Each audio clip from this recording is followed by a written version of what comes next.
Minute में सुबह की 50 ताज़ा और बड़ी खबरें हैं। बताएंगे दोस्तों, पूरे देश में CAA को लेकर मोदी सरकार फैला रही है भ्रम। खुद गोदी मीडिया दोस्तों लोगों को भड़काने में लगी। आखिरकार क्यों दोस्तों भारतीय जनता पार्टी के ऊपर गरज पड़े राहुल गांधी। कहा फिलहाल सुर्खियों को ना देखें, सुर्खियां हेडलाइन को, ये सिर्फ आप लोगों को उग्र करने की कोशिश कर रहे हैं ताकि हिंदू कम्युनिटी एक होकर बीजेपी को वोट दे दे। क्यों अखिलेश यादव ने बीजेपी के ऊपर बोला हमला, कहा देश के नागरिक देश छोड़कर जा रहे हैं, लेकिन प्रधानमंत्री जो है वो दूसरे देश के नागरिकों को नागरिकता देने की बात कर रहे हैं। क्यों आखिरकार असदुद्दीन ओवैसी ने कहा कि फिर से एक बार सड़कों पर उतरना ही पड़ेगा, मुस्लिमों के पास और कोई चारा नहीं है। तमाम मुद्दों पर होगी बात दोस्तों, लेकिन उससे पहले अगर आपने अब तक हमारे चैनल को सब्सक्राइब नहीं किया है कर लीजिए। पास में एक घंटी आएगी, उसको भी दबाइए ताकि हर वीडियो की अपडेट आपको मिल पाए। दरअसल दोस्तों आपको बता दें चले, राहुल गांधी का बीजेपी के ऊपर हमला। राहुल गांधी बोले सुर्खियों को देखना बंद कर दो, यह सिर्फ आप लोगों को बहकाने की कोशिश कर रहे हैं। दरअसल दोस्तों कल एक फैसला आता है जहां पर सुप्रीम कोर्ट कहता है कि भैया आपको SBI को फटकार लगाता है और कहता है कि आपको चुनावी बॉन्ड की जानकारी देनी होगी। इस दौरान बीजेपी सोचती है कि अब हम क्या करें। पूरे न्यूज़ चैनलों पर यही चल रहा है कि मोदी सरकार को फटकार लगाई सुप्रीम कोर्ट ने, बॉन्ड का पैसा सामने आने वाला है, SBI को फटकार लगाई। तो मोदी सरकार के दिमाग में बैठे बैठे एक प्लान आता है, क्यों ना आज के आज CAA का ऐलान कर दिया जाए बिना सिर पैर के। ना उसके कोई नियम बने अब तक, ना कुछ और बने दोस्तों, लेकिन उसको लागू कर दिया जाता है। और ये मामला सिर्फ इसलिए लिया जाता है ताकि दोस्तों चुनावी बॉन्ड वाले मामले को दबाया जा सके। जो मोदी सरकार की पोल खुली है उस पर जो है मट्टी डाली जाए गीले पर, उसको वापस से सही किया जाए। राहुल गांधी ने जनता से अपील की है कि मुद्दों से ना भटकें। यह सिर्फ बीजेपी की एक चाल है CAA लागू करना, ताकि वो आप लोगों का मुद्दे से ध्यान भटकाकर हिंदू मुसलमान कर दोस्तों उसको वोट मिल जाए एकजुट होकर। और आप समझते हैं अगर देश में CAA का विरोध हुआ तो हिंदू भाई एकजुट होकर बीजेपी को वोट दे देंगे। यही बीजेपी की चाल है। इसलिए राहुल गांधी ने लोगों से कहा है कि फिलहाल शांति बनाए रखें, और ये बीजेपी की सिर्फ एक चाल है, एक जुमला है क्योंकि इस पर ना कोई अभी नियम बने दोस्तों, ना कुछ और है। आपको बता दें चले दोस्तों, भारतीय जनता पार्टी के ऊपर जमकर गरजते हुए नजर आए दोस्तों जो है यहाँ पर असदुद्दीन ओवैसी बोले मुसलमानों के पास सड़कों पर उतरने के अलावा और कोई चांस नहीं रह जाएगा। दरअसल आपको बता दें चले दोस्तों, फिलहाल एक बार फिर से भारतीय जनता पार्टी बुरी तरीके से घिर गई है। असदुद्दीन ओवैसी ने चेतावनी दी है कि वह सड़कों पर उतरेंगे। ओवैसी ने कहा कि CAA किसी भी हाल में हम लागू नहीं होने देंगे। ओवैसी ने कहा कि अगर CAA की जगह आप ये कहते हो कि हम बाहर से आए नागरिकों को जगह देना चाहते हैं, तो ओवैसी ने कहा इसमें कोई बुराई नहीं है, लेकिन आप धर्म के आधार पर नागरिकता दे रहा हो।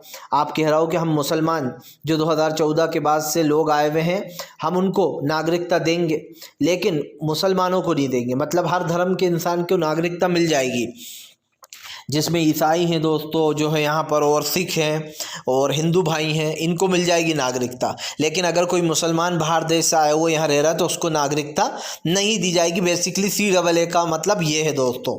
अभी इससे देश की नागरिकता को कोई ख़तरा नहीं है। मतलब जो हम लोग रह रहे हैं, जो आप लोग रह रहे हैं, जो तमाम लोग रह रहे हैं, उससे देश के किसी नागरिक की नागरिकता नहीं जाएगी। हाँ, अगर CAA के साथ NRC को जोड़ देते हैं तो उससे देश को फिर ख़तरा होगा, अगर NRC को जोड़ दिया जाता है तो आगे चलकर। लेकिन अभी इससे कोई ख़तरा नहीं है। पर बीजेपी क्यों चाहती है दोस्तों कि देश में हंगामा हो? क्योंकि उसको चुनाव से फ़ायदा मिलेगा। वो जानबूझकर CAA का वो ढोंग कर रही है, और वो चाहती है कि देश में इसकी एक बड़ी हेडलाइन बने, उत्पाद हो दोस्तों, और बीजेपी को एक बड़ा वो मिल जाए। क्योंकि आप देखिए कल असम में जो है बंद था, उत्तर प्रदेश में अलर्ट है, चप्पे चप्पे पर पुलिस लगाई गई। कि बीजेपी खुद चाहती है कि इसको एक बिग हेडलाइन बनाना, और चाहती है कि इसके खिलाफ हंगामे हो, लोग सड़कों पर उतरें। क्योंकि सब जानते हैं दोस्तों कि CAA से किसी की नागरिकता नहीं जाने वाली। अगर NRC और NPR को इसके साथ जोड़ दिया जाएगा तो मुसलमानों को ख़तरा हो सकता है आगे चलकर। लेकिन क्योंकि अभी सरकार ने सिर्फ CAA ही लागू किया और वो NRC NPR लाएगी भी नहीं दोस्तों। उसने ये सब सिर्फ इसलिए किया है ताकि आप लोग सड़कों पर उतरें, हंगामा हो, हिंदू मुसलमान हो, और फिर से दो गुट आपस में बट जाएं। मतलब एक तरफ सारे हिंदू भाई हो जाएं, एक तरफ मुस्लिम भाई हो जाएं। और फिर बीजेपी को जाहिर सी बात है एक तरफा वोट पड़ जाए, क्योंकि सब जानते हैं दोस्तों कि इस देश में हिंदू भाइयों की संख्या बहुत ज़्यादा है और मुसलमान सिर्फ 17 करोड़ ही हैं। तो अब आप समझ सकते हैं कि 70% लगभग ये मान के चलिए हिंदू भाइयों की यहाँ पर वो है दोस्तों। तो अब आप समझ लीजिए कि बीजेपी की चालबाजी क्या है, वो सिर्फ आप लोगों को उकसा रही है ताकि आप इसके ऊपर कोई एक्शन लें। आपको बता दें चले दोस्तों, फिलहाल भारतीय जनता पार्टी के ऊपर जमकर गरजते हुए नजर आए जो है यहाँ पर दोस्तों अधीर रंजन चौधरी समेत दोस्तों तेजस्वी यादव ने बीजेपी को लपेटा। दरअसल तेजस्वी यादव ने बीजेपी के ऊपर हमला बोल दिया। तेजस्वी यादव का कहना है कि अब देश की जनता तुम्हारे बहकावे में नहीं आएगी।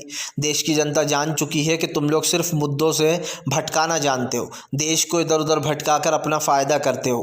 दरअसल दोस्तों तेजस्वी यादव ने बीजेपी के उन सवालों को घेर लिया है जहाँ पर बीजेपी ज़्यादा ही होशियारी दिखाने की कोशिश कर रही है। अब आप सोच रहे होंगे कि मैं किस होशियारी की बात कर रहा हूँ। दरअसल तेजस्वी का कहना है कि ये जो भी मुद्दा बीजेपी उठा रही है ये सिर्फ एनआरसी का CAA का मुद्दा लोगों को भटकाने के लिए उठा रही है।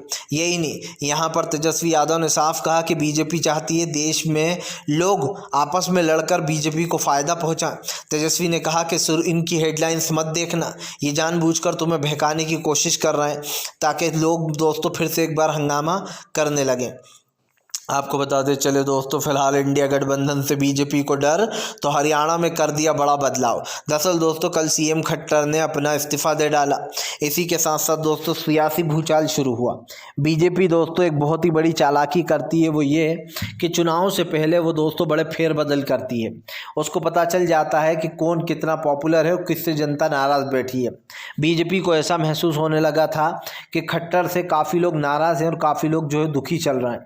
यही नहीं, उन्हें ये भी पता है कि खट्टर अब की बार जब चुनाव होगा हरियाणा का तो खट्टर सरकार को बड़ा झटका लगेगा और लोकसभा चुनाव करीब आ गया है। ऐसे में दोस्तों बीजेपी ने अपनी नई चाल चल दी, जहां पर आपको बताते चले उसने खुद सीएम खट्टर का इस्तीफा लिया और उसके बाद पार्टी में पूरा फेरबदल कर डाला, जिसको लेकर कांग्रेस ने निशाना भी साधा और कांग्रेस ने साफ कहा है कि ये सब कुछ राजनीतिक लाभ के लिए बीजेपी कर रही है। जो लोग काम नहीं करते बीजेपी उनको एक एक करके हटाती चली जाती है। आपको बता दें चले दोस्तों, अरविंद केजरीवाल भी उतरे CAA के खिलाफ। केजरीवाल बोले देश के नागरिकों को किए वादे तो पूरे कर दो मोदी जी, फिर दूसरे देश के लोगों को नागरिकता देना। दरअसल केजरीवाल ने सवाल उठाया है कि जो बीजेपी नागरिकता देने की बात कर रही है, जो बीजेपी दूसरे देश के लोगों की भलाई की बातें कर रही है, वो अपने देश के लोगों को ही नहीं संभाल पा रही है। केजरीवाल ने आरोप लगाया कि बीजेपी ने देश के लोगों से कई वादे किए लेकिन उन वादों को दोस्तों पूरा नहीं किया गया। अरविंद केजरीवाल ने कहा कि बीजेपी सिर्फ ढोंग कर रही है कि हम आपसे वादा करते हैं और हम ये वादे पूरे करेंगे, लेकिन इन वादों का कोई मतलब नहीं है। केजरीवाल ने साफ कहा कि फिलहाल देश के नागरिकों से कई वादे किए गए थे, किसानों की कमाई 2 गुना हो जाएगी, 15-15 लाख रुपए खाते में आ जाएंगे, लेकिन ऐसा कुछ भी नहीं हुआ। और दोस्तों जाहिर सी बात है बीजेपी खुद को पता है कि सिर्फ नागरिकता देना एक ढोंग है, इससे ज़्यादा और कुछ भी नहीं है। आपको बता दें चले दोस्तों, फिलहाल ममता बनर्जी के एक तीर से 2 निशाने, बीजेपी के उड़ेंगे पर खच्चे। इस बार दोस्तों दीदी का दिखेगा फिर से बंगाल में जादू। दरअसल आपको बता दें चले दोस्तों, पश्चिम बंगाल में ममता बनर्जी मोदी सरकार का खेल बिगाड़ने वाली हैं। एक बार फिर से ममता बनर्जी ने यूसुफ पठान को उतारकर बीजेपी और ख़ास करके कांग्रेस को भी झटका दिया है। लेकिन आपको बता दें चले ममता बनर्जी का एक ही लक्ष्य है कि वो बंगाल में लोकसभा की सारी सीटें अपने नाम करना चाहती हैं ताकि बीजेपी के हाथ कुछ ना आ पाए। लेकिन आप एक चीज़ याद रखिए दोस्तों, बीजेपी इस वक्त पूरी कोशिश कर रही है कि वो पश्चिम बंगाल में 2019 वाला जादू फिर से कर पाए। आपको याद होगा 2019 में बीजेपी को अच्छी खासी सीटें मिल गई थी। हालांकि अब की बार जब 2022 में चुनाव हुआ था 2023 के लगभग में शुरुआत में, तो बीजेपी की बुरी हार हुई। उसके बाद एक के बाद एक ममता बनर्जी ने बीजेपी को बड़े झटके दिए, हर चुनाव में हराया। यही कारण है अब लोकसभा में भी बीजेपी के हाथ कुछ आता हुआ दिखाई नहीं दे रहा है, क्योंकि कांग्रेस और